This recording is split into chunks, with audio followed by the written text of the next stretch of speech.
Welcome to The Voices of War, a podcast with a simple vision to bring to life the true costs of war through the voices of those who've lived it. I'm Maz, and I speak to soldiers, academics, refugees, peacemakers, and anyone else who's been touched by war in the hope of demystifying and, most importantly, de-glorifying it. If you like what you hear, please consider showing your support by reviewing the show wherever you get your pods. You can also support us on our Patreon or Buy Me a Coffee page. Links to both are in the show notes. Thank you, and I hope you enjoy this episode.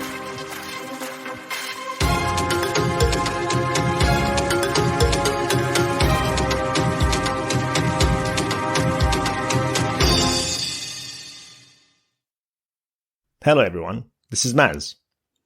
Before we get to the next episode with Dr Tony Ingesson about military subcultures and their impact on behaviour, I want to say thank you to the many of you who've listened to my recent monologue published on World Refugee Day about my own experiences of war as a child in a besieged Sarajevo. Discussing something so personal did not come easy, but I'm glad that I did, for two reasons.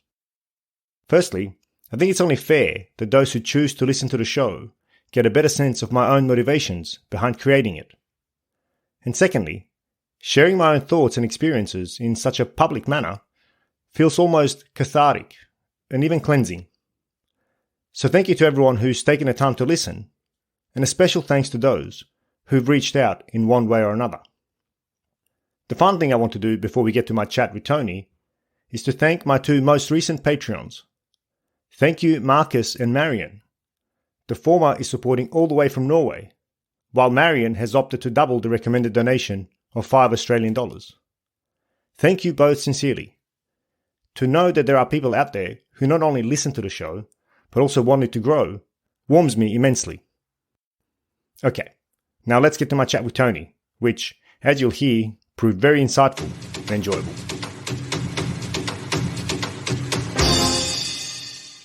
My guest today is Tony Ingesson, who is an assistant professor of intelligence analysis at the Department of Political Science at Lund University in Sweden.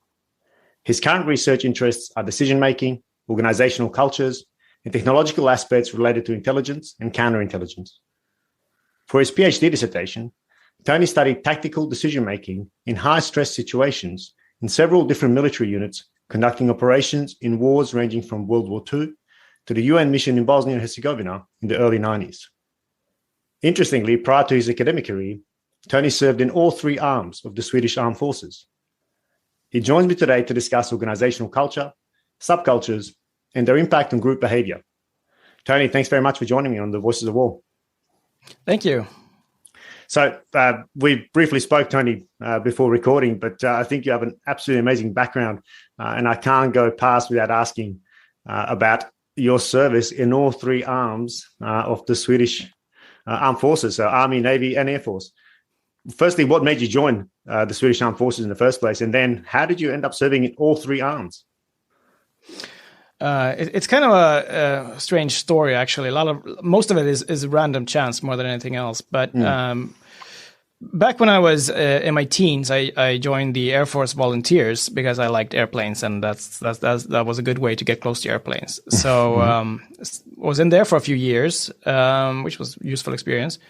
And then the time came for me to get drafted because we have conscription, and we also had conscription back then. When I was doing the tests and all of these things before the draft, I applied for the Air Force for intelligence, and then I had some other ideas, maybe some backup ideas about being a tanker. None of that actually worked out because I had glasses, so I couldn't be a tanker because that was, you had to have perfect vision for that. And I never actually heard back about the Air Force intelligence application. So after a few of these weird kind of turns of events, I ended up in Army explosive ordnance disposal. Of course you did. Yeah, it makes total sense. Yeah, I mean, it was the old conscription system. If they had a vacancy and they thought you might be a somewhat good fit, they would just put you in there and then notify you. Yeah. Wasn't really a lot of a choice involved. So then I went to EUD and I became a kind of a specialist there, as they were called. So we had a little bit longer service than regular conscripts. Which is how long? Just for this was 10 months. Okay, yeah. So yeah, if you were just a private conscript in a regular position, you had 7.5 months, and 10 months was for squad leaders. But we weren't squad leaders, but we had to have some extra time just to get through the technical stuff. Of course. And then you also had 12 months and 15 months for more higher command positions. But so I was in 10 months, and it worked out nicely for me. I mean, I liked the theoretical part. You had to learn a lot about different weapon systems and fuses and explosives, and you had to. I got to blow up stuff, which was fun. That's got to be fun. And then, yeah, it was fun. And then before I was due to get discharged, this guy shows up from the Air Force and asks my platoon commander, he says, I want one guy to work for me in the Air Force. Can you make a recommendation? And my platoon leader recommended me. So the guy from the Air Force, who I'd never met, just asked me, how about working for me after your discharge in the Air Force? And I said, sure, and I don't have anything else planned, so that sounds good. And then I ended up in the Air Force, and we had to create this new unit that didn't exist before, and this kind of function didn't exist before. So I had to find information on air-launched munitions, missiles, bombs, shells, cluster munitions, rockets, you name it. So I had to find this information, and then I had to assess the quality of the information, and then analyze it and kind of get into what are the dangerous parts about this from an EOD perspective. I should add. So that's why he wanted an EOD guy. So it's how much explosive is in this missile or this rocket, because that's important. You have to calculate the kind of blast radius if you're going to blow it up. And how did the fuses work? Are they dangerous to approach? How much of the propellant charge do you have to calculate for, and stuff like that? How do you identify this kind of thing? So and then you had to, and not all of this information was readily available. So especially not for foreign systems, and our EOD people being deployed all over, they might find all sorts of things. We had people in Kosovo, we had people in Bosnia, we had people in Liberia. So Liberia wasn't that hot in terms of air-launched munitions, though. Yeah. But for Kosovo, definitely. So then I had to input all this information in a database, and then I had to function as kind of an advisory function, so people could call me or send pictures of whatever they had, kind of debris they had found. And then I identified what kind of weapon is this, and then I could send them schematics and data on how much explosives and all that, and how to deal with it, and not tell them what to do, but give them information so that they could make an informed decision on how to deal with this kind of thing they had found. That's incredible, and so that's your Air Force tick in the box. That is exactly. And then you also did some time in the Navy, right? Yeah. So I left the Air Force after a few years because we had budget cuts coming in, and things were looking a bit grim, and I didn't really want to relocate. And while I was young, and I was a bit worried that I might end up being in my 30s with skills that had no real use in the civilian sphere, and then changing, regretting my life decisions. Yeah. So I decided to get out instead while I was still young enough to pursue another career, and I went to Lund to study peace and conflict studies originally, and then I ended up in political science, and then I was only supposed to stay for 3 years, but I ended up staying 5 instead. So I got a double bachelor's degree in peace and conflict studies and political science, and a master's degree in political science. Right. Okay. Yeah, and then that was right in the middle of kind of the financial crisis. It was 2009. It wasn't really the job market wasn't looking very good. But I landed a job in Stockholm, private sector job. It was okay, but I didn't really like it that much, and I wanted to do something else. And then and I was based outside of Stockholm at that point, working in Stockholm, but I was living outside. And right nearby was one of the Navy bases, and they were hiring. and I found out that they were hiring, and they wanted people with a background in the armed forces, not necessarily Navy, because this was a position in like an underground command center, so you didn't need to be a sailor or anything like that. Right. They just wanted people who have some background, so they don't have to train someone from scratch. You can just add whatever you needed. So, so they hired me. Yeah. Exactly. So they hired me, and this weird. I mean, the collection of people was just outrageous. It was like a former fighter pilot, former air defense lieutenant. There was me, just completely random selection of people. But we got along famously. It was great. Yeah. So then they sent me off to training at the naval, the kind of surface warfare kind of school. And I got trained in command and control and communications, the naval version, and radars and crypto and stuff like that. Right. Well, cryptography, not cryptocurrency. Exactly. Otherwise, you wouldn't be working right now if you started back then. Fortunately, that wasn't a thing back then. Yeah, that's right. Yeah.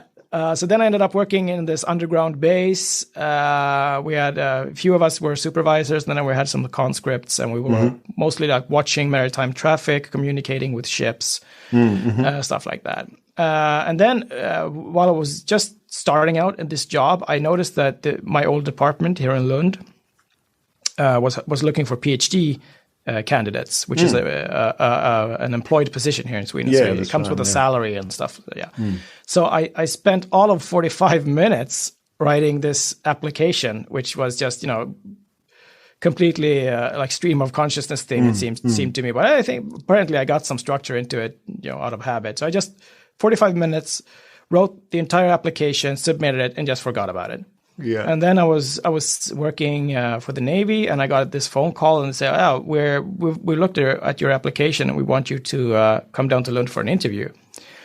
And I was like, wow. but I'm in the Navy now. Things have changed. So I declined the position. I said, no, I can't do that to my new commanding officer, because he's just spent money and time training me, and I just started to become useful. Contribute. Yeah. Yeah, and I felt like I felt bad about just leaving him dry. So I said no. And a few weeks passed, I think, and then they called me back again from Lund and said, "We really think you should reconsider coming for the interview." Wow. And I had the guy who called me up would later become my supervisor, but of course I didn't know that at the time. He said, and he said, you really need to do this now if you're ever going to do it, because this opportunity is not going to present itself again. So this is your one and final chance to do this. And I was like, okay, I'll talk to my commanding officer before I say anything. And then I talked to my commanding officer, and he was great guy, really great guy. He said, I can replace you. You can't replace this opportunity. You should go. You should take it. You should go, he said. Yeah. Really great guy. And I was still grateful to him. So I went and became a PhD candidate, and I've been here ever since. So yeah, Army conscript, Air Force doing the air-launched munitions thing, and then Navy doing command and control and communications. That's my 3 boxes. That's absolutely impressive. How many uniforms do you have at home? I've got to ask that question because that's yeah. I didn't. They didn't let me keep my uniform from when I was a conscript because they get kind of recycled. For conscripts that kind of makes sense. Yeah. Yeah, and in the Air Force job, I didn't wear a uniform. Right. I was civilian, and in the Navy job, I actually. A funny thing is, I never got around to getting my uniform out of the supply depot because it was something about delays, and they were like, they were like, while you're in training, just wear your civilian clothes because we're receiving training at a different base. And they were like, it's logistically difficult if you get your uniforms from that place. You should wait until you finish your training, and then you come back here, and then you pick up your uniforms here because paperwork, blah blah blah. But by the time everything was sorted out logistically, I knew that I was headed to Lund, and I was like, okay, so I'm not going to pick up my uniform now just to return it again. Just to return it, yeah. So they were like, you're in an underground command center. If you wear civilian clothes there, it's not like anyone's going to notice, so it's fine. That strikes me as very Swedish in its pragmatism. I really like that. I really like that. In fact, I will ask you that question as we unpack some of these subjects, because I think that there is something really peculiar about that, and that's the Swedish culture and Swedish kind of approach to problem sets. That of course cascades down, as we'll talk about, into the actual the culture piece of particular units. But one question that really springs to mind now is the kind of conscript piece. What is is it still happening right now? Or in fact, I do know that it's already it's still happening in Sweden. But where are they conscripted, and how many are conscripted? From the general kind of walk of life into the Swedish Armed Forces. I don't have up-to-date numbers right now as for the situation, because these numbers, they kind of shift. Yeah. So okay. back until, all the way through most of the 90s, I think it was pretty universal. So most males would serve as conscripts. Yeah. Okay. And then the numbers started dropping. So by the time I was a conscript when I was drafted in, I think, early 2000s, I think it's a number for my cohort in 2001, 2002, I think was something like 30% of the male eligible kind of. Yeah, exactly. Yeah. The entire cohort. Right. But then we suspended conscription for a few years and then reinstated it. So now the numbers are they are even lower than back when I was a conscript, because now we also have professionals. So we have kind of a mix now between professional and enlisted people and conscripts. And they're talking about increasing the number of conscripts as we increase the number of units again, so that it's kind of shifting. But I think it's a fairly small percentage. Yeah. But now we have gender neutral conscription, so now women can join under the same kind of conditions as men. They also have to go through the draft process. So even if you're not going to get actually conscripted, you have to go through the draft process. If you first of all, there's a kind of a process to see if you're eligible and if you are hypothetically someone who could get conscripted, and then if you are, then you can go through the draft process. So you volunteer for conscription. Kind of. They still have they can still just force you if they want to. So if you have some sort of really important skills, they can just decide that you're going to get. You're going to serve. But most of the time, they prefer, I think, to have people who are not reluctant to serve. Because you don't need you only need a small number of people, so you might as well pick from the ones that want to. They want to. Yeah. I was in Sweden for 3 years, up until the end of 2019, and this was when the tides was certainly shifting towards the threat from the east, of course, Russia. And I think Gotland was being rearmed during the time we were there. And there was the pamphlets that got dropped in all of our letterboxes about making sure that we have 3 days worth of rations. That was being that's a status quo for Sweden, as I understood. But it was a government's initiative to check that people do have their 3-day rations, which for us as outsiders, like, this is rather odd, but there's something about the and I'm sure we'll get to the kind of trust, the social trust that exists between the citizen and the state in Sweden. So after your stints in the various arms of the military, you then ended up going to Lund, and you had a particular very interesting PhD research, I guess. Your dissertation was about organisational cultures and decision making. Why these topics? What was it about these particular topics that drew you to take it to the PhD level? Well, I just come from straight out of the military, and I had these interesting observations because I had served in these different places and seen these different structures, and I noticed that there's a lot of difference between. First of all, there's a difference between like the Navy and the Army and the Air Force, obviously, but there are also differences within the Army, I noticed. So, even in the company I was in, I noticed that those of us in the EOD platoon, we had a very specific kind of culture that was all of our own because we were doing something very specialized and unique.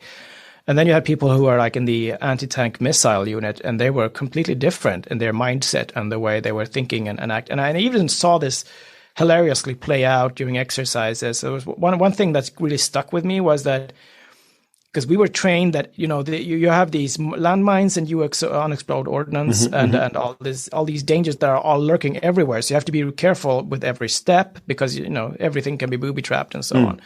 So we were always moving very, very cautiously, and we had a strong preference to stay on the road or some hard surface where you can be sure that there's nothing hidden. And of course the anti-tank guys, they wanted to hide as soon as they saw bushes or something. They want to hide because that's their natural instinct, is to hide and ambush tanks. Yeah. And at one point we were like, in this weird combat thing was going on, shots fired, and no one knew what was going on in the middle of an exercise. And the UD platoon was like kind of trying to, I think, take cover or move towards our vehicles as opposed to running into cover, because it's a plain instinct, just not run into the bushes and tall grass.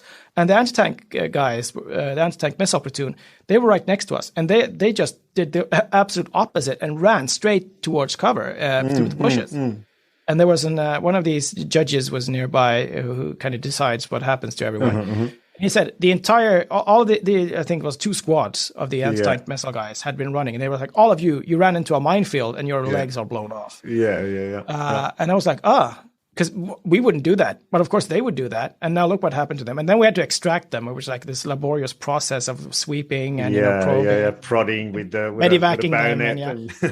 And we had a great time laughing at their expense. And we took our mine, this tape you have to seal off a minefield. And then we would put there around their beds. And all this mature stuff you do when you're 19. Of course. Soldier stuff. But that's, exactly. But that thing kind of stuck with me, that why did we act so differently at that split second scenario? Because if our officers had been nearby, they probably would have given us some reasonable kind of middle ground order. But we were kind of left to our own devices for that second, because there was no one within earshot. And there was no officer, I think, within earshot of the anti-tank guys either. So everyone was just acting completely out of instinct. First thing they could think of.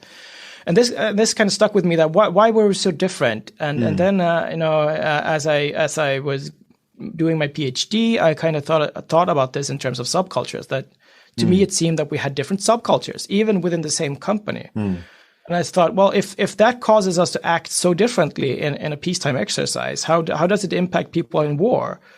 And what kind of results can come out of these decisions? So that's how I ended up with doing I wanted to look at tactical level stuff, not strategic level. I wanted to look at what do people do on the ground when things are happening around them. High stress, combat situations, you have to rely on your gut feeling. What do people do? And what kind of consequences come out of that? And how is that linked to these subcultures? Yeah, that's it's a really relevant and really interesting topic. It's really relevant, I think, for us in Australia, and certainly, many of the Western militaries over the recent conflicts. We have, particularly in Australia, a lot of discussions going on at the moment about culture, particularly unit cultures that have led to alleged war crimes potentially in Afghanistan. And I know that, British military in the US is dealing with some of the same challenges. I'm not sure that Swedes are in any way, but you did, and we'll talk about that shortly, you did look at a particular Swedish or a northern battalion in Bosnia. But firstly, how do you define culture? Because it's one of those terms, they just kind of exist out there, and the definition of it is always, seems rather broad and large. So how do you define it in your research and in your understanding? Well, I took as point of departure, I took this really broad, old, classic definition of culture being this complex whole, which includes knowledge, belief, art, morals, law, custom, and any other capabilities and habits acquired by man as a member of society. But that obviously that's not useful for me. So I kind of slimmed it down, and I was focused more on what if culture is what we theoretically call a logic of appropriateness, which is the feeling of what is appropriate to do in a given situation. So if you think of yourself as, what kind of person am I? So let's say I'm an EOD specialist in an EOD platoon. Okay, so in this situation, what does an EOD specialist do? And then I think back, well, what have I seen other people like myself do? And then I kind of do what I would expect someone else to do if they were me, which is based on what I have observed and learned and like absorbed socially. So it's in a simple way, it's the thing that shapes my gut feeling as part of a group. So of course, I mean, my gut can tell me things individually as well. But when it comes to this feeling of what kind of person am I in relation to this group that I'm part of? What would someone who is a member of this group do right now? That's how I view a subculture, or like a tactical level culture, unit culture, as you mentioned. Yeah, but it's not if I understand correctly, then you're saying it's not a cognitive process. It's not something where I sit there and necessarily think about it. It's a response mechanism. It's almost like like software. You know, this is the particular software that's running inside my mind, and this software has been installed by my participation in a particular social group, and embodying and inculcating the behaviors of that particular social group, which occurs, of course, through, you know, in say the EOV case, it's through this forming, norming, storming, performing piece of building a team, you know, learning your trade, performance on exercises and such. Is that right? Yeah, it's not a cognitive. It's not like a conscious thing. It's not a conscious process in any way. It's the thing you do when you do not have the time or the luxury of cognitively, like consciously, rationally processing your options. It's what happens when you just act instinctively or reflexively, as it were. That and like you said, it's a thing that you become part of, and you become part of it, and it becomes part of you, kind of. And it's not a static thing. It changes, it can change over time. It's not something that is like frozen, because there are these things that influence this, and they can in a positive or a negative direction. But it's something that's always like. It's always being like reconstituted, reconstructed. So whenever you act and someone else in your group sees what you're doing, you're kind of reinforcing or possibly even reshaping this culture. Which is the idea that culture is emergent, right? It's not a static, fixed. It's a very malleable, which is of course how we then see particularly subcultures, and we'll get to them in a second. But particularly how we see subcultures can potentially morph. And lead down a path, you know, of things like atrocities or things that are morally just unjustifiable. So what you're saying is that within particular cultures exist subcultures, and how do these subcultures then contribute to the sense of identity and then, of course, decision making of those particular members within that subculture? Yeah. So first of all, I mean. As I said, it can be positive or a negative thing. So in terms of identity, you can have this strong feeling of pride, for example, that is associated with this. It's one of the components of a unit culture or a subculture. But it's not something that automatically happens. You can also feel nothing for your unit or even a sense of shame. So that's also possible. But most of the examples I've looked at it's more common, I think, to feel more of a pride and a sense of belonging of some sort. So for example, and this is also frequently associated with symbols or like expressions of belonging. So, you know, unit symbols. So when I was in EOD, we had this unique blue kind of patch on our uniforms. Really stood out because like gold and blue and stuff like that. Not very, not good for camouflage, but it was. Of course, we loved having that on our sleeves because you could see it a mile away, and it really signaled something that we were something special, and we all had it, and it was like it was a bond we shared, kind of, but who the others were not privy to. So, and you have like special forces units with their kind of, you know, colors on the berets and insignia and patches and all these things, so like symbols that show who do I belong to, and how do I like distinguish myself from other people who are not part of this unit. Sorry, and what was the other part of your question? And then how does so once you're part of a particular group, how does that sense of belonging shape and influence your decision making on day-to-day, whether in operations or, you know, even in barracks? Well, it doesn't like determine everything you do. It's not like you become this automaton that just acts like a machine. But it kind of it sits there in the background. It simmers in the background. So I mean, some things you do without thinking because they're like everyday tasks. Let's say everyday priorities. Maybe and that's where you can. That's one area where you could see like a subculture helping you just structure what you're doing and how to do it and how to prioritize. But the other part is when you're in this high stress situation. So what I argued in my PhD dissertation is that when you have two components present in a situation, one being a very high degree of stress. So when you fear for your life or the lives of your friends, or lives maybe of someone you want to protect, something high stakes, high stress. So you have to make a decision now. You can't postpone it. And the other part is uncertainty, and that is you don't exactly know what to do. It's not obvious what to do, because you can have a high stress situation where it's perfectly obvious what you need to do, and your subculture doesn't necessarily have to come into it at that point, because there's only one feasible option. But when you have different options and you're not sure what to do, and you're not sure what kind of consequences can I expect from this action or this action, well, how do you handle that? Because you don't have the time to think about it. You don't have the time, and even if you did have the time, you can't weigh your options rationally because you don't know what the consequences would be. So that's when the gut feeling kicks in, and the advantage of having a subculture is that when you have people in a unit and they have a similar gut feeling in response to a given situation, they will act more synchronized or more coordinated. So they will do something that is fairly similar, and that helps the unit act as a unit instead of like individuals doing all kinds of random things.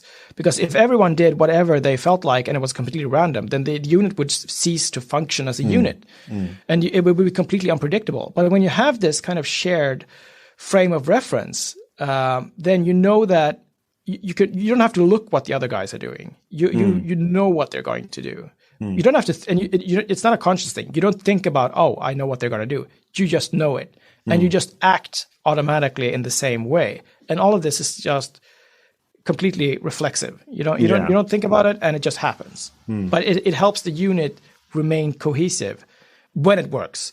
Yeah. So you can also have a subculture that doesn't work. So you just put a bunch of random people together, and you don't give them time to form a subculture, or you don't give them some common frame of reference, and then they will act randomly almost. So or they have a subculture that doesn't work. Maybe a subculture that's falling apart because they have conflicts within the group, and then it won't work. So it's not automatic. It doesn't. You don't get these advantages automatically. You get them when you have a subculture that works, that is coherent, as I put it. Which has had time to, as you say, form and actually develop a response mechanism to the various situations that might occur. Which I really like the fact that you're talking about uncertainty, because I mean the way I understand, even in my own mind, culture, that is absolutely what culture is. It develops to help you deal with uncertainty of your fellow compatriots in your social group. The reason we shake hands, is to reduce uncertainty. Okay, this person is friendly. I remember in Sweden being struck, even though I'm broadly speaking culturally aware, but in Sweden, as you fully well know, men hug as a greeting. Oftentimes without even a handshake, which for me as an ethnic Bosnian is not a problem. That's the actual the breaching of the personal space is not an issue. But as a Bosnian, you generally would first shake hands and then you will hug. Okay. Whereas in Sweden, I've had a number of kind of awkward moments where I'd go for a handshake and the guy opposite would just come in for a hug, and it was kind of awkward, which is exactly what culture is, right? It reduces that uncertainty because you have the same program, so you can function. And same for all other cultural technologies that we have, whether they be traffic lights to Zoom. They're all reduce uncertainty about who's going to do what and facilitate I guess, coordination within social groups. So that really does speak to me, and it makes intuitive sense why a subculture, why it's important to understand and appreciate the existence of a subculture, and then, of course, play an experiment with that subculture, how it operates in a given scenario.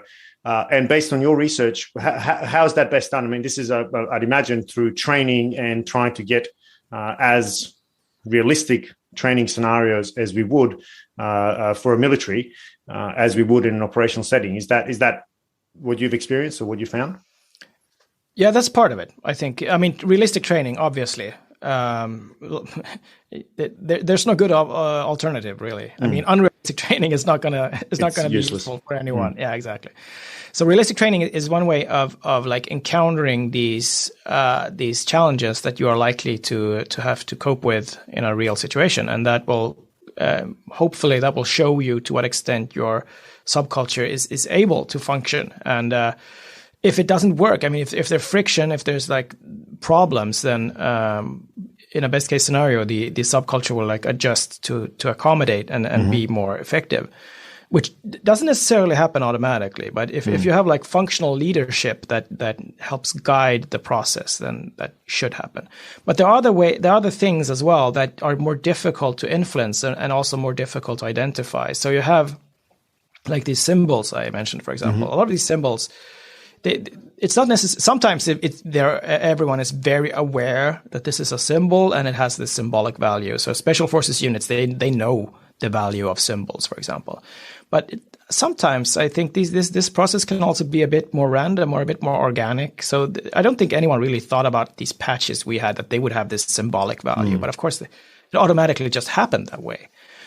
Because it was something that was important to us. Our commanding officers didn't necessarily, I think all that much about it, because I mean they always had these patches, but for us it was new and it was something. It was something we had to take a test for, and was like a sense of accomplishment.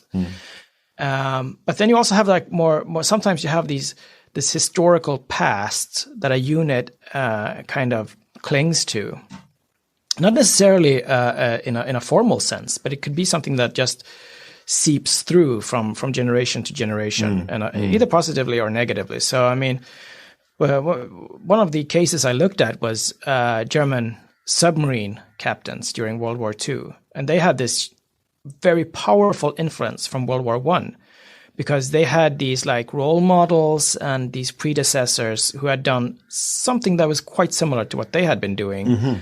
And they felt that they had been quite successful, these predecessors. So, of course, they wanted to emulate and improve on this example. And there's this aggressive kind of more pretty ruthless kind of submarine warfare where you just, you hide and then you attack civilian targets, even though these targets will be merchant ships. So they would be legitimate targets of war, but they were still civilian defenseless ships. But they had this like hunter instinct that grew out of this legacy. And the Americans didn't have that, because the Americans didn't have this historical experience of fighting against an island nation, attacking its lines of supply.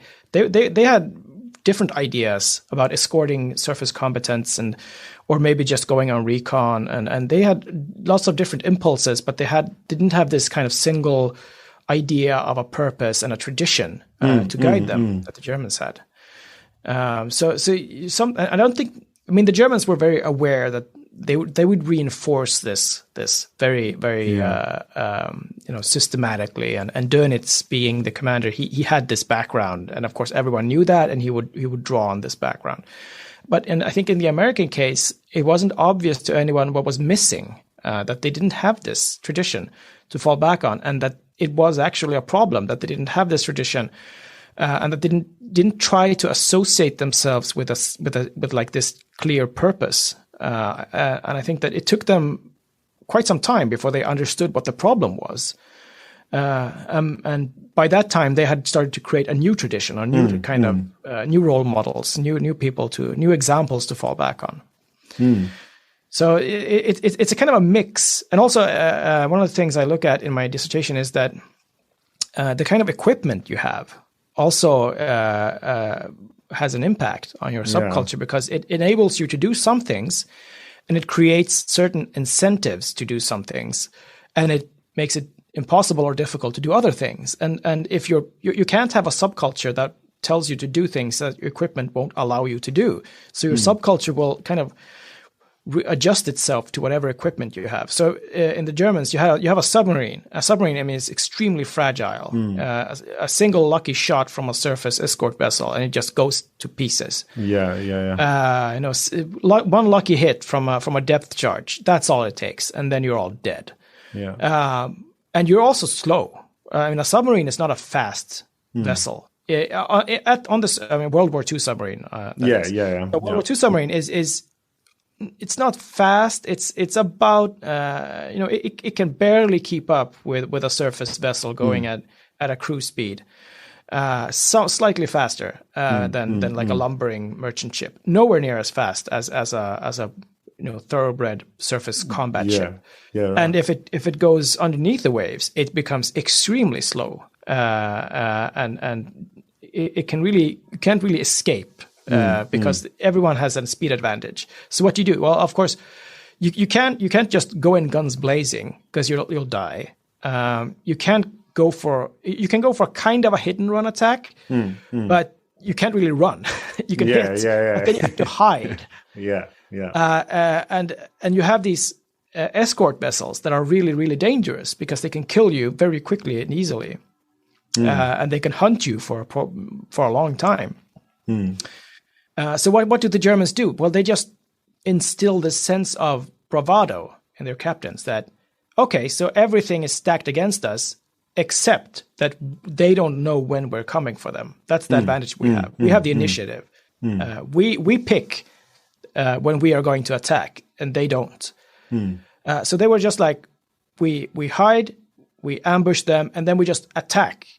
Even if the odds are against us, even if they're heavily defended, even if we know that they're going to come after us, we go all in. We just go in for the kill, and then we hide and we hope for the best. And if we get out of it unscathed, or at least alive, then glory is ours, basically. And the glory comes from this gung ho attitude, this risk taking. It gives you the glory, it gives you the pride. And if you try to play it safe, then you're a coward. That's what they told. I mean, they were very. I've seen this explicitly. Even if you have a badly damaged submarine, and you decide, okay, I'm not going to risk another attack with this ship, with this boat, because I can barely submerge in time, and they're just going to kill me. So I'm going to go back to base and get repaired, and then you get chewed out in front of all your men, in front of all your colleagues. You get chewed out by the commander, who says that you're a coward and you're a disgrace, because you could operate the boat. I mean, the boat wasn't sinking or it wasn't destroyed. You could have pulled off another attack, even if it had killed you. It would have been preferable if it had killed you, because then you would have been a hero. Now you're just a coward. It really is. I mean, the power narrative and the sense of belonging again, that's really infused in these narratives or these symbols or heroes. And I guess this is where the idea of leadership also really comes into play. And I think this really comes out really strongly in your dissertation when you're writing about Nordbat II. So maybe this is a good time to pick that up, because I think it's rather relevant as to what we see when we're talking about culture and subcultures of a unit that was part of the UN mission in Bosnia.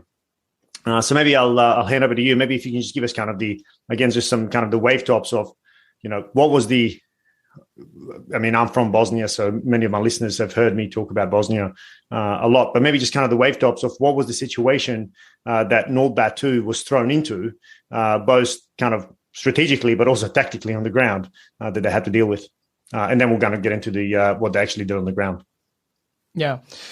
So Nordbat II was deployed late 1993. So the war had been going on for a while by then, and it wasn't new. And the people fighting on the ground had developed strategies and methods and tactics, kind of, to accommodate for the kind of war they were fighting by then. It wasn't like a conventional war by then. I mean, it had morphed into this very brutal kind of civil war that we know it today. And the UN had a mission, a peacekeeping mission, that was supposed to keep the peace. And a very important part of this was to protect civilians. So one part was the assumption when they deployed UN peacekeepers was that there would be a peace treaty and that they would kind of like oversee that treaty, the implementation of that treaty, and just keep an eye on everyone, like they had done many times before. But there was no peace to keep because the peace treaties never lasted. Yeah. So instead you had this fluid kind of constant combat going on and off, and you had the regular parties to the conflict. Of course, you had the Bosniaks, you had the Croats, and you had the Bosnian Serbs being like the main parties to the conflict. But then you also had these roving bands that were run by warlords. Normally they would have some sort of like allegiance on paper to one or the other sides, but they would be more interested in enriching themselves than anything else. I mean, they would, for example, they would try to control smuggle routes. They would loot civilians or just attack civilians outright and go into cities or villages and just steal whatever they could and commit all sorts of hideous atrocities. And they were kind of out of control. So, I mean, to some extent they were tolerated, and to some extent they were just impossible to control for anyone. And they would just exploit this kind of chaos that was going on and use it to their advantage. And into this, the UN was just trying to find some way to operate and not doing very well. Well, just to throw in an anecdote from an ethnic Bosnian's perspective from Sarajevo, the local term for the UN, even in early '92, while I was still there, was the Smurfs, which depicts really that. The paralysis, effectively, that UN soldiers were experiencing. There were caricatures who, and as you rightly point out, what do you do? How do you keep peace when there's no peace to keep? It was a tragic circumstance for many of the soldiers, but because of their hands were tied, but kind of geostrategically, it was that's all they could do. Yeah, and it also shows an interesting disconnect because, I mean, the original mandate from the UN Security Council is quite strongly worded. I mean, if that's all you have, you can read it as something that would give you the freedom to actually engage in combat to protect civilians.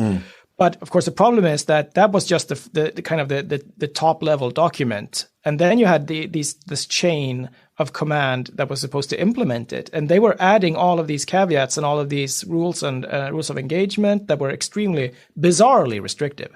So, I mean, just simple things like firing in self-defense became this convoluted, weird process of taking steps that, I mean, you cannot reasonably expect anyone to have a checklist when someone is shooting at you to just see when can I fire. So people, they like you said, they were paralyzed. They froze up, didn't know what to do.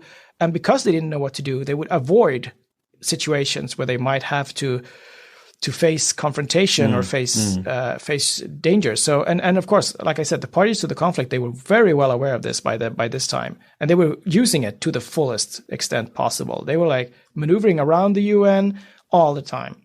And into this comes the Swedish, Danish, also some small Norwegian part, but the guys on the ground were primarily Swedes and Danes, mostly Swedes, some Danes. And they get thrown into this, and their commanding officer, he has read the UN Security Council, the kind of instructions that were issued by the UN Security Council. And he's like, so this, I can see that this is my mission. And then you have these guys between me and the UN Security Council. But if they are going to be an obstacle to me achieving my mission objectives, then I will simply ignore them because that's how we do things. They are not in a position to know what's going on the ground, at least not as well as I am, thinks the battalion commander. So this is in the national chain of command, right? In the Nordbat, I guess. Swedish, both actually. So you have both the UN chain of command. Where you have like regional commands and various levels. And then you have national commands, which are supposed to be a bit more hands-off, but of course aren't.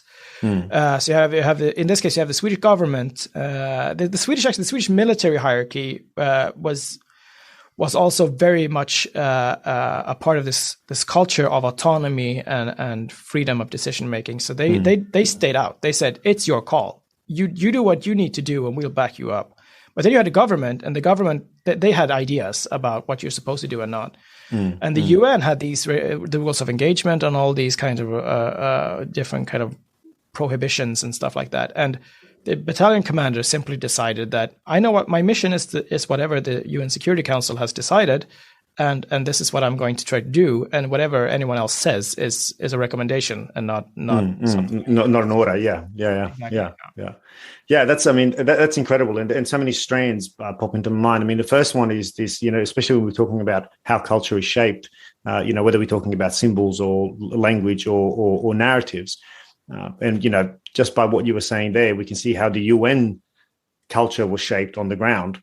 Was shaped through these rules and regulations, which ultimately are symbols. They're writing that are sending you a very clear message as to what you can and can't do. And of course, that was, making the soldiers on the ground uncertain about what they can do. So, increasing their uncertainty levels. And of course, in a time of stress, they went with what they know. Hey, this is safe. I know that I can't get in trouble if I don't shoot. So let's pull back. And that, of course, over top, it decreases a soldier's willingness to find out about the local culture, about the local people, about what's going on in the actual local context, because there's no incentive to do so. Because, of course, the more you know, the more you'll care, and the more you will feel the pain of not being able to do anything. When you know you can't do anything, then the safest thing is to emotionally distance yourself. And again, we've seen this, of course, famously with the Dutch peacekeepers, which we can probably touch on as well. But it's very interesting to me, having seen Sweden, when you talk about this, mission command ultimately, as we come to understand it. What is it about Sweden and a Swedish battalion commander, so a lieutenant colonel? I mean, this is somebody who's been in the military for, arguably 15, 20 years, has a broad amount of experience, but it's not somebody who you would consider in the grand scheme of things. It's not a general, not a leader of an army. It's not a foreign minister. It's not somebody who one would expect to play necessarily a geopolitical role as some of the battalion commanders in Nordbat did. So what is it about this trust component that you mentioned between the Swedish government and the battalion commander, or the really lived experience of mission command in this sense, that's very different to Sweden than you would say to other countries? Is it actually different? Yes, I think it is different. I think there are two other examples that come close to Sweden, especially during this time period. And that is the way the Germans trained before World War II with Auftragstaktik. And the other is the way the Israelis trained. So the Israelis in the 60s, 70s,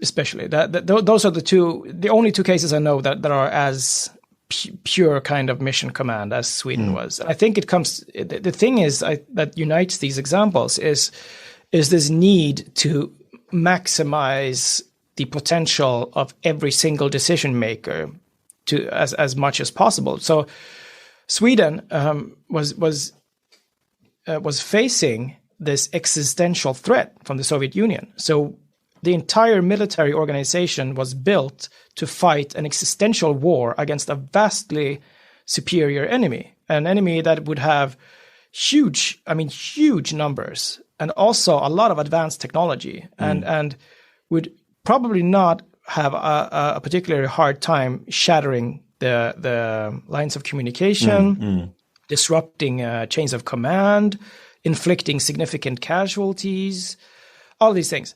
So the entire military organization has to be able to operate under these conditions. And that means that every unit has to be able to operate independently, but not randomly. A unit has to be able to contribute some kind of strategic value, even if it's cut off. And this is like that was one of the most fundamental core aspects, that if your unit is cut off, you will switch to what we called the free war, which means that now you fight this war freely on your own. Engage the enemy as you see fit, at like the time and a time and a situation of your choosing, but you have to continue the fight.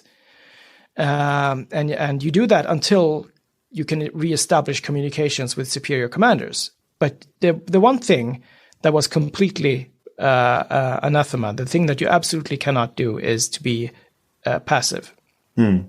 So, for the German submarine captains, cowardice was the thing you were not supposed to. I mean, that was prohibited. And for Sweden, it was inaction.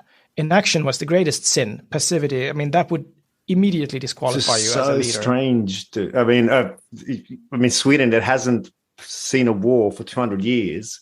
I mean, it does come as a surprise to hear those words, and of course, many were surprised of the actions of Nordbatu, which we haven't touched on yet. But so it might be time to actually give our listeners an understanding of what actually happened on the ground, to give some context to how unique.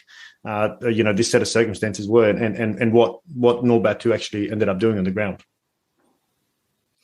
Yeah, so I think one of the good examples of this is when very shortly after the battalion Nordbatu had arrived in Bosnia, they were supposed to take responsibility for protecting a hospital. It was. Not like a conventional hospital. It was more like an asylum for people who were with psychological afflictions, I guess you could say.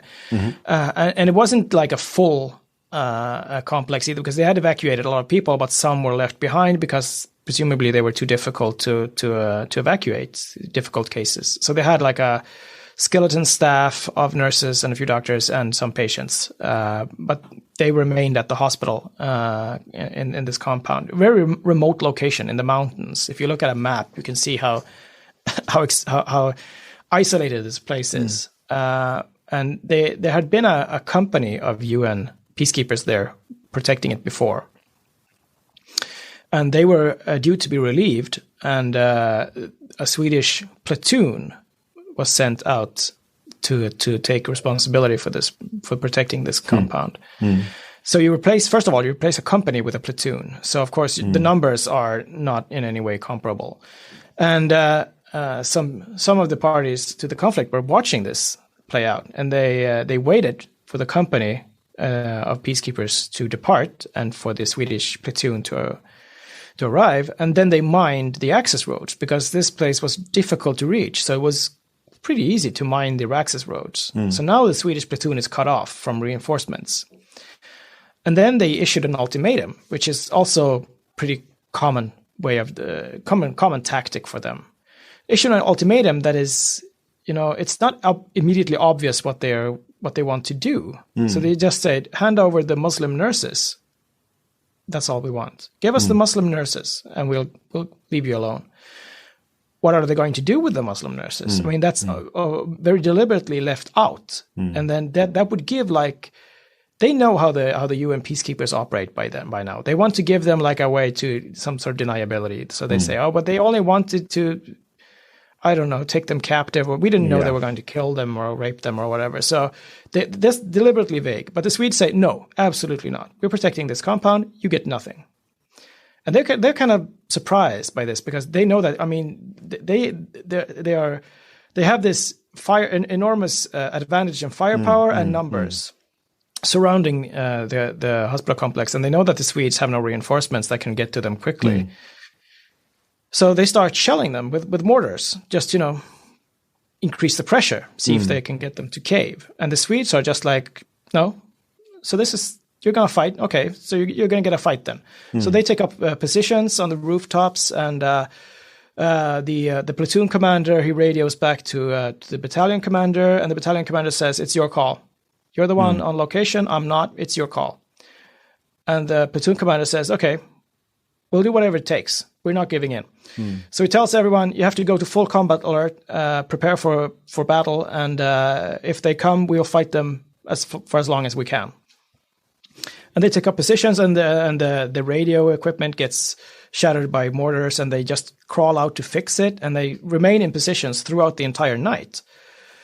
And this unit that issued the ultimatum, they don't know exactly what to do anymore. So they try to adjust the ultimatum, which is also a very common tactic. So they say, okay, we're not going to tell you that you have to give us the nurses. Just give us access to the compound. Let us inspect the compound, and then we'll leave you alone. Of course, this is a way to just infiltrate the compound, and by then it would be impossible to fight them because they would be mixed up and they would be too close and everywhere. Yeah, and the Swedish platoon commander understands this, so he says, "No, you're not coming in. There's nothing. There's nothing to discuss here." And they remain in prepared to engage. Finally, this unit that issued the ultimatum just gives up. Because they have no interest in taking any casualties. They don't care about the Muslim nurses or anything. They just want to exercise power. But they're not willing to fight a platoon to the death just to see what happens after they win. Because and not prepared for the wrath that's coming down. Exactly, because they UN troops. Yeah, they also know that threatening UN peacekeepers, that's fine. Or if a few of them perhaps are killed in something that you could make it look like an accident, that's also fine. Yeah. But deliberately slaughtering an entire platoon, that's going to lead to some consequences, and they don't want that. So they just depart. They leave. And the Swedes have won. And this was one of the early events that became like on a part of this, the tradition that would grow out of this. This was something they could take pride in. That they were willing to stick it out to protect people and risking their lives against this vastly superior adversary. Yeah. And I think that is tied into the Swedish military tradition from the Cold War of being prepared, because they were always trained to fight someone who is vastly superior. They were never trained to fight someone on equal terms. Because the Soviets would always come in these monstrous numbers, and they would control the skies, and they would bomb everyone, and they would probably decimate your unit. But your unit would continue to fight until it was rendered completely ineffective. Yeah. So, I mean, it's interesting. I mean, I can kind of intuitively respond that Australian Army certainly really espouses the idea of mission command, and I can think back to elements of not operations I was involved in, but certainly operations that Australian military has been involved in where mission command was exercised. But one of the things that we can't forget is that this was in the early 90s when we didn't just send armies on to expeditionary invasions. This is pre-Afghanistan, pre-Iraq, pre-Syria. This is when we were enjoying the peace dividend post the fall of the Soviet Union. The West, broadly speaking, didn't want to go to wars anymore. Militaries were reducing their budgets left, right, and center. And Bosnia was a thorn in their side. It was certainly not a quagmire they were willing to, really, really bloody their troops on. And there certainly wasn't a lot of political will for that for most of the militaries that were there at the time. Of course, until it switched to NATO and ISAF. Towards the end of the war. So I think that plays that, and I say this only to draw a distinction of how, because some of my listeners might say, well, that wasn't that unique. Of course, they stood up to protect civilians, but that was very unique, very, very unique for Bosnia at the time, and stood out. And the battalion commander, he set the tone of the unit, because he also flew into Bosnia pretty upgunned, didn't he? I mean, he demanded. Yeah. Something very different to what normal units were having in Bosnia. Yeah, definitely.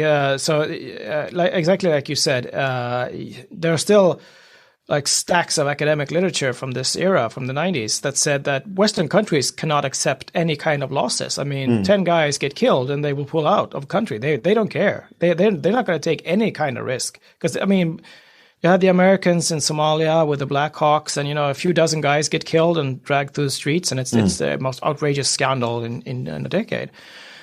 So no, it was really unprecedented. And the other thing was that the kind of the experience of peacekeeping missions was modeled after the Middle East, where you could just sit and stare at completely static lines of people looking at each other across a no man's land, and that was it.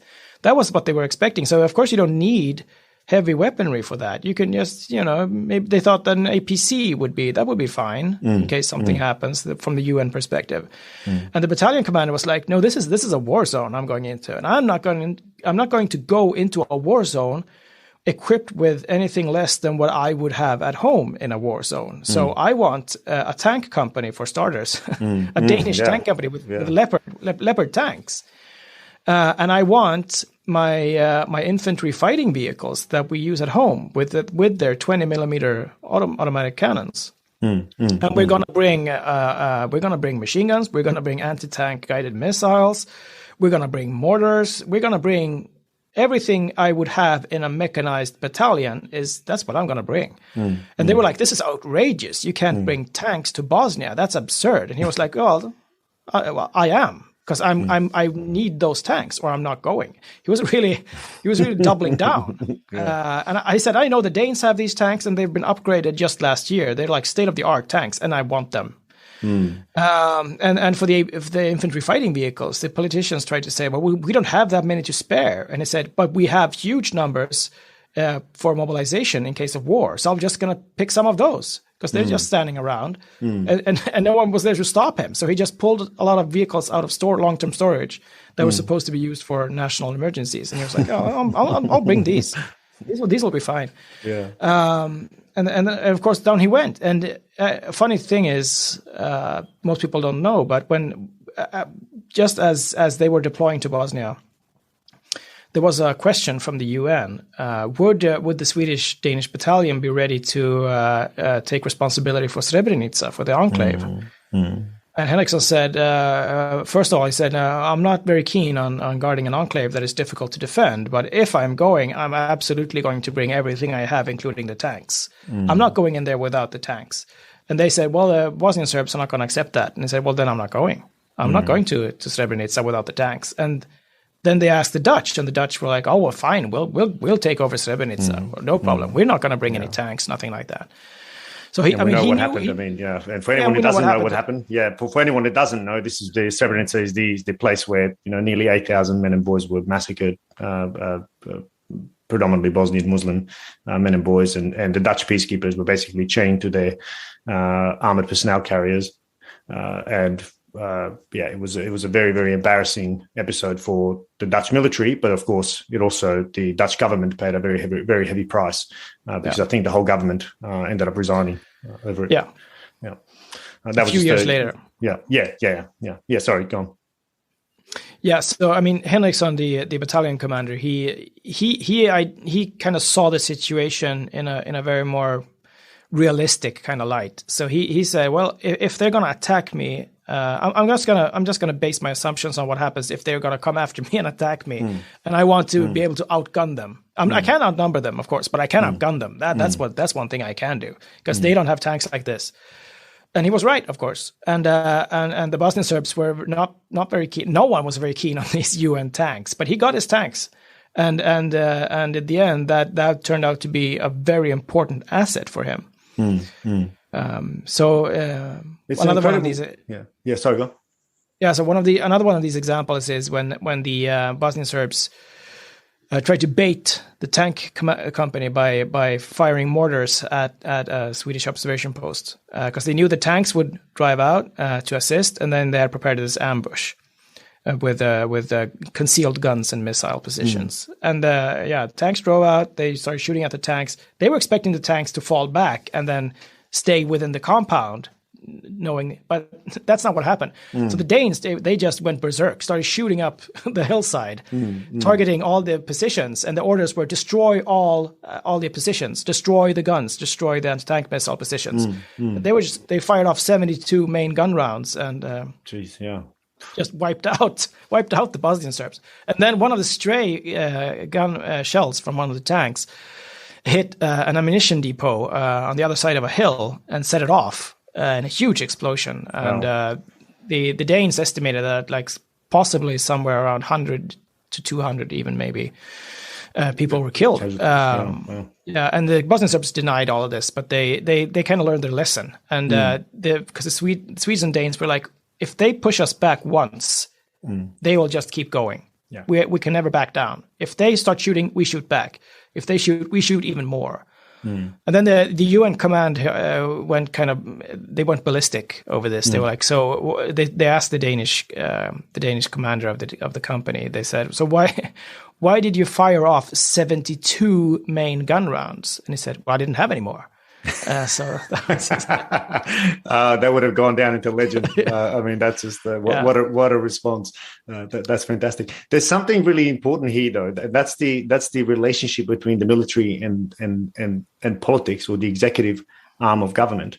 Of course, in democracies, the military does what it's told to do by the sitting government, and that's just how it is. That's part of the military's role, is to be responsive to the government's needs.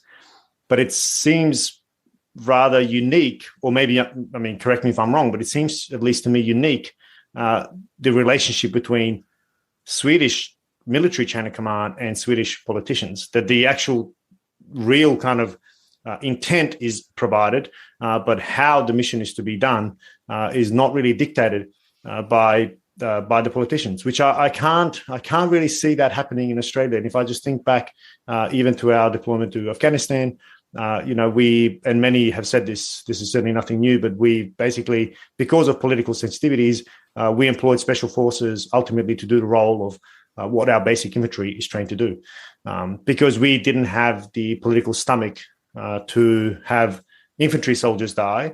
But if it's a special forces soldier that dies, well, they were doing special high risk stuff, and generally we're more accepting of that. How do you feel about that? Is that again something that's rather peculiar to Sweden?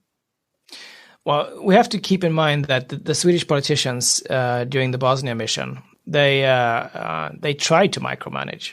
They basically tried to do what the Dutch did do. Because they didn't really have the stomach for this kind of thing either. Nobody did in Europe at the time, except the Brits were a bit more tough, but yeah, most of the other ones not so much. So they tried to micromanage, and the battalion commander he basically interpreted this as, they have given me a mission. So that's what I'm going to do. He didn't make up the mission on his own. They gave me a mission, and this is the mission I'm going to work towards. But if they try to micromanage me, I'm not going to listen to that, because that's also the Swedish military tradition, is that you get a mission and then you're left to your own devices to do what you need to do. So when the Swedish government tried to issue or orders or micromanage, he would tell the radio operator that the radio is now out of order for how many hours I need. And then after 5 hours, the radio will be back in order, and then you will notify Stockholm of what I have decided and what I have done. And then they will know. But if they try to tell me what to do, the radio will mysteriously cease to function again. So this is kind of the game he played. Because that's also, I mean, that's part of how Swedish mission command is, that if someone gives you an order and you think it's wrong because it will not help you accomplish your mission objectives, then you should ignore that order. You can break that order. That's fine. And then you will be held responsible, of course, for the outcome. But it's fine. It's expected to break orders if you, as the commander on location, thinks that this will be detrimental to the achievement of my mission objectives, then you should disregard that order. I mean, it's extraordinarily trusting also in your subordinates, that they are trained enough, that they are intelligent enough, that they understand enough. And of course, Nordbat too was famously, largely, again, ex-conscript volunteers. Yeah.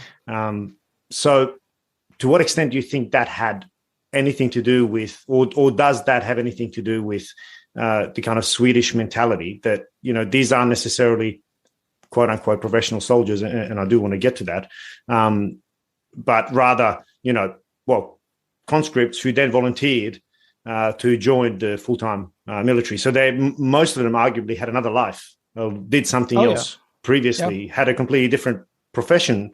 And again, I use that term specifically because I do want to get to this definition. To what extent do you think that had or has even now an impact on the mindset of the Swedish military? I think it's more a matter of, to some extent, there's some influence here of like Swedish like high trust society. But it's more than that. It's also this element of responsibility that it's I trust you to act, but it's also you are also responsible both for your actions and to make sure that you do act. Because if you do not act, I will hold you responsible as well.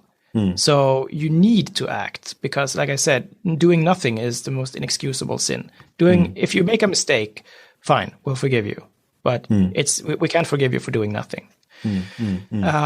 So that was part of it, and I think this kind of culture really entrenched itself, I think, during the last decades of the Cold War in Sweden.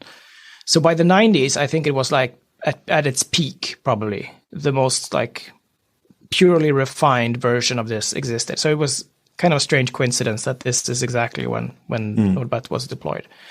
And then, as we moved past, so if we look at it today, there's this debate going on in Swedish military circles about how good are we actually at mission command, or are we just talking about mission command as if we're still this good at it, but I mean, the organization is much smaller. We have these more like, contemporary management systems that every kind of large organization has today. And we have more like networked sensors and higher situational awareness for higher ranking commanders and all. I think there's been this debate that all these things may actually go against the spirit of mission command, which is not to interfere. But the more you know as a senior commander, the more tempted you might be to start to interfere, which is what you're not supposed to do. And they say that. So, I mean, the debate is kind of raging, and some people think that we are not as good at mission command as we were back then because we have allowed it to like become more diluted, and some think that we're probably still pretty good at it. But at least there's a debate. I mean, there's an expectation. I think we have an expectation of ourselves to be good at this, because it's such an important part of our tradition. But it's difficult to say because, of course, we have units now that have served in Afghanistan. They have served in all kinds of places in Africa as well, and been engaged in combat operations and such, and expecting that as well. So I think that we still have very capable small units, fully capable of mission command. But I think maybe that this really, this kind of mission command culture that we had in the 90s that went all the way to the top. So even people at the very highest levels of command were completely like saturated with mission command and really willing to accept. So you had like the head of the Swedish army told the battalion commander that this is your show and you'll run it as you see fit, and I'll back you up. And I'm not sure that we have that kind of mission command anymore. But of course, kind of hard to tell. Yeah. Well, hopefully we don't need to find out anytime soon. Oh, no, hopefully. Given what's happening just east of you, but. I think it's important to also just highlight what you mean by Sweden being a high trusting society. I mean, just, personal anecdote with the personnummer, the personal number in Sweden, which everybody, and I had and my partner had, through one's personal number, you can go and find out everything about the person, including where they live, what their phone number is. You can get a bracket of their income. Through that personnummer, you order everything. I remember moving into a new apartment, andra hand, of course, which, it's the rental system in Sweden. It's confusing to say the least. But, you use your personal number to go and get internet, and the next day you get, just a package in the mail with your modem, and it's all up and running. The billing system's working against your personal number, regardless of your address. It's an exceptionally efficient system, exceptionally efficient. But if you mention to people in Australia that here's my personal number through which you can find out everything about me, including my address, my salary, my phone number, family members, where I work, what type of work I do, people will freak out because, of various privacy concerns and the narrative that exists, or the culture that exists around trust. And of course, famously, we've seen it as well with COVID, where, Swedes went the other way to the rest of the world. It was rather loose rules and restrictions, or restrictions, I should say, on it. And I think that's an important piece, again, of this culture within which the military is a subculture, within which Nordbat is another subculture that, of course, found itself in circumstances of Bosnia, which was, and of course, within Bosnia, Swedes are really held in kind of a legendary esteem because of their behaviour during the deployment. An important question, I think, for, I guess, militaries broadly is, what are the conditions necessary, in your view and based on your research, for successful mission command? Well, I think if you want to achieve like this kind of mission command, pure kind of mission command, you first, of course, like you said, you need trust. I'm not sure you actually need a high trust society, but you need to have a high trust organization. And I say that because, of course, the most paradoxical and strange example and the original example of mission command is from Germany, from Nazi Germany, and that was, I think, not a high trust society, and not one that really allowed for much individualism or individual initiative and stuff like that. But somehow it did work in the military context because the military organization was simply different. So you need to have a military organization that has that kind of trust, that it trusts subordinates to do the right thing, but also tells them that they need to do the right thing. They need to act, that being passive is not an option. So there's two sides of the coin. You give them the freedom to act, but you also demand that they do use that freedom to act. And that you are held responsible for everything you do, but you will be forgiven if you, within reason, you will be forgiven for doing the wrong thing, as long as you try to do the right thing. And also, I think simple orders. Avoid the temptation of micromanagement. And I sometimes think it's fascinating to see American things, like American orders, American manuals, American things. They are so verbose and extremely detailed. And then you have like a Swedish manual. Sometimes I look at, or like Swedish. The kind of thing you would give to a soldier, where you have like hand-drawn figures of people doing things, and then you have like a few pages, and that's it. Try and really keep it simple, because they will figure out the rest. You don't have to tell them exactly everything, every detail. It's better not to. And orders, keep them. They should be as simple as possible. Tell them what you want and let them do it. And don't try to micromanage. And that goes for everyone. No one should try to micromanage anyone. Just give them as much autonomy as possible, and do it. You have to do it to people who are very junior as well, because as they advance through the ranks, they should have this mindset already ingrained in them. Because you can't micromanage them when they're like second lieutenants and something, and then expect them to become completely independent by the time they're majors. Because then shifting is difficult. If they have this mindset from the very start, then that's all they know. That they're going to be completely saturated with this kind of thinking. Interestingly, now you teach an intelligence course and you teach intelligence analysis, which of course is a hugely important piece of the military machine. And of course, within intelligence organizations, there are subcultures. Now, of course, those subcultures dictate how information is turned into intelligence, which, at least in theory, should be driving operations, and therefore has a huge impact on the battle space. So one of the things that I think you try to do in your courses is to make your students, who are both civilian and military, if I'm correct, you try to make them aware of groupthink and bias, which of course is a direct product of a subculture.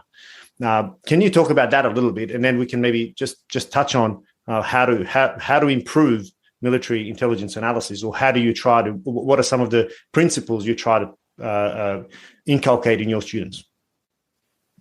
Yeah, so I have a lot of, I have mostly civilian students here at the university, and then I also visit some of our government agencies to train their intelligence analysts, mostly law enforcement people, but I also meet the military sometimes. So the thing is, bias is a very difficult thing to teach people about, because it's something that has a lot of negative connotations, of course. But it's not something that you can get rid of. It's also something that is inevitable. And you have individual biases. Some things are just these psychological basic mechanisms that everyone has, and they can have different impacts at different situations. And then you have group level things like organizational cultures and groupthink and stuff like that. So what I try to teach everyone, students and practitioners alike, is that first of all, you should know that this thing exists and be on the lookout for it. And the second thing you should know is that you can't get rid of it. I can't get rid of it. I of course will still be impacted by bias, no matter how much I know about it, because you can't get rid of it. However, what you can do is try to build organizational structures and procedures to at least mitigate the impact of bias and prevent things like groupthink and destructive or inefficient cultures. So, for example, you can have structured methods and structured analytical methods. For example, they're not like going to fix everything magically for you, but they can help you to some extent in certain scenarios. To at least reduce the impact of bias by making things more transparent, if nothing else. That you can see how people are thinking, and you can scrutinize that critically. But then you can also have things like devil's advocate functions, where some people are appointed specifically to argue the contrarian perspective. And then you have to be able to provide reasonably good answers to their contrarian questions and perspectives. And you also have to be mindful of group dynamics and organizational dynamics. This especially applies to managers and people or supervisors, people like that. You have to be mindful of what kind of group am I running here? What kind of norms are in operation here? And what kind of roles are people filling? And sometimes I run these exercises and I tell my students or practitioners that here's a task, and they work on the task. And what they don't know is that I'm observing their groups as they work. And then they come back to report the task, and I tell them, I don't care about the task, but here's what I noticed about your group. And here's something you should think about for the future. When did you speak up? Why didn't you speak up? Did you try to reach consensus? Did you try to compromise? Did you actually suggest something you don't believe is the correct conclusion because it's easier to reach an agreement on that? And if so, what kind of consequences can you expect? So I try to teach them basically awareness and a few different kind of structured methods and structures and procedures that you can do to at least mitigate the impact of bias. But I think that awareness and structure, that those are the two kinds of basic tools we can use to reduce the impact of bias. Yeah, I mean, it's incredible. I mean, all of these tools exist, whether it be in planning or intelligence analysis or anything. I mean, it's these have been forged over, in some cases, centuries of knowledge and understanding. But it amazes me how often we forget them, or and maybe the stress of a situation makes us forget them. Which is a really interesting piece, and I think that's where we talked about before the importance of training and actually following the processes that you have without being rigid and a slave to the process, but understanding that each of these processes have been developed for a reason, to really try and shine a light on some of the vulnerabilities in your own thinking, which like you said, bias, we might not be even aware of it, but we cannot escape it. It's always there. And maybe my last pivot and last question I have is on this idea of professionalism. And I know you've written quite a lot about the military or a military professional being almost a myth, or the idea of being a professional or a professional trade, for lack of a better word. What do you mean by that? And what is your concern with the idea of a professional soldier, let's say? Well, first of all, I think sometimes I get the impression, looking in from the outside, that when people in professional military education talk about the professional ideal, what they really want to say is this is what is good, and we should be good at what we do. But I think that there are ramifications here that we need to think about. And one of these things I've been arguing for years now is that, in my view, the traditional professions are usually listed as doctor, lawyer, clergy, and engineer. But if we just focus on, for example, a doctor, I take the position that being a doctor is in many ways much, much easier than being a military leader, even a junior military leader. And if not easier, then at least different. Because sure, it takes a lot of knowledge and a lot of analytical skills and common sense and ethics and all these things to be a doctor, sure. But a doctor does not have an enemy that is trying to kill the doctor actively, and an enemy that doesn't care about any rules. And the doctor doesn't need to think about strategy. The doctor doesn't have a strategic goal that may shift and change. And so with all this, I mean, I have the greatest respect for doctors, of course, but I think that what they do is too different.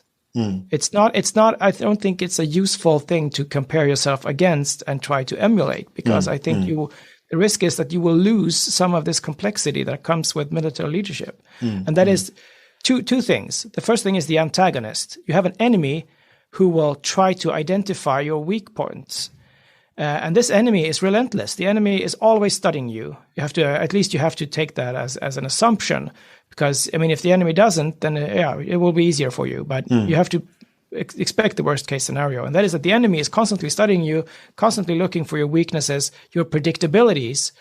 And if you start to behave in a predictable way, the enemy will exploit it. And the enemy doesn't care for rules, doesn't care for international law, doesn't care for the Geneva Conventions. Yeah.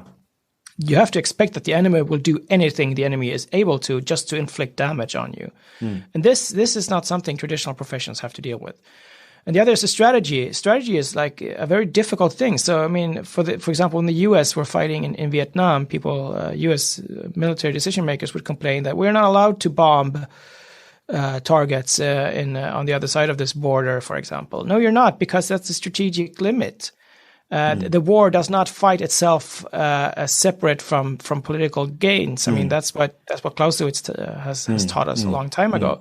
That, like it or not, this is the way the game is played, and you have to accept that, because war is ultimately strategy, and strategy is ultimately politics, and you operate within this political world, and that is also something that traditional professionals don't need to deal with. But it is something that intelligence professionals need to deal with. They also frequently have an antagonist. They also frequently have this kind of strange strategic sphere to deal with. Although usually it's easier for intelligence professionals, I'd say. They don't have to cope with the same range of situations that a military leader does. No, absolutely. And I think the important piece is to highlight here is that, in no way are you saying that, that soldiers are below a professional. If anything, they're above, from a kind of, there's more expected, which is the, strategic corporal or the 3-block war. They all kind of fall into this where, on one block, you're a humanitarian and you have to adapt to the cultural setting or to, providing food. Around the corner, you might be fighting, urban war, basically, which requires, all of these require different responses, different mechanisms, and an adjustment of application of, violence, ultimately, which puts it outside of the realm of a profession, which has clear rules, clear ethical norms, clear ethical guidelines, and a membership of a particular group, some of which, of course, militaries have, but it goes a little bit beyond that. So then my question to you is, are we asking too much of soldiers potentially, especially when we're talking about junior soldiers who might not even, who we're expecting to be, cross-cultural experts, patrolling through the streets of Basra. We're expecting them to be able to manage sometimes century-long feuds or ethnic rivalries that exist beyond the current issue. Are we expecting too much? I don't think we are. I think that what Nordbat 2 shows is that high expectations can yield amazing results. But if you have low expectations, then you can't expect much of anything, actually. I think the Dutch battalion shows what happens when you have low expectations and micromanage people. Yeah. But I think what you need to have, you need to have realistic expectations. So you can't expect the junior soldier to make the right decision every time, but you have to give the junior soldier the opportunity to make the right decision. You have to provide them with as good a tools as they can have, and as much knowledge as they can absorb, and then you have to give them the opportunity. And if they do make the wrong decision, within reason, try to forgive them and try to show them what they can do right next time. And I think that would give you the most. That will give you the most efficient kind of military organization, I think. But with low expectations, really, you've set the limit from the start, and then you can't go beyond that. Yeah, you set the bar low. Wonderful. And on that note, Tony, I think it's probably a good way to end the conversation on a slightly optimistic tone. Thank you so much for your time. I really think this is a discussion that's close to my heart because of this idea of culture and how much a culture can shape behavior. And of course, how understanding and investing into building and nurturing a culture that really embraces and embodies mission command, which allows the troops on the ground to make their decision based on the circumstance on the ground.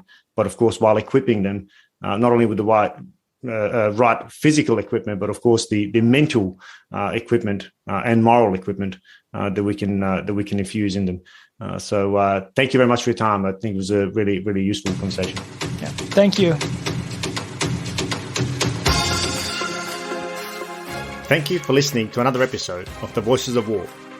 And since you got this far, please consider showing your support by liking and reviewing the show wherever you catch your pods. Also, if you're able, please consider showing your support through our Patreon or Buy Me a Coffee page. Links to both are in the show notes. Thank you, and until next time.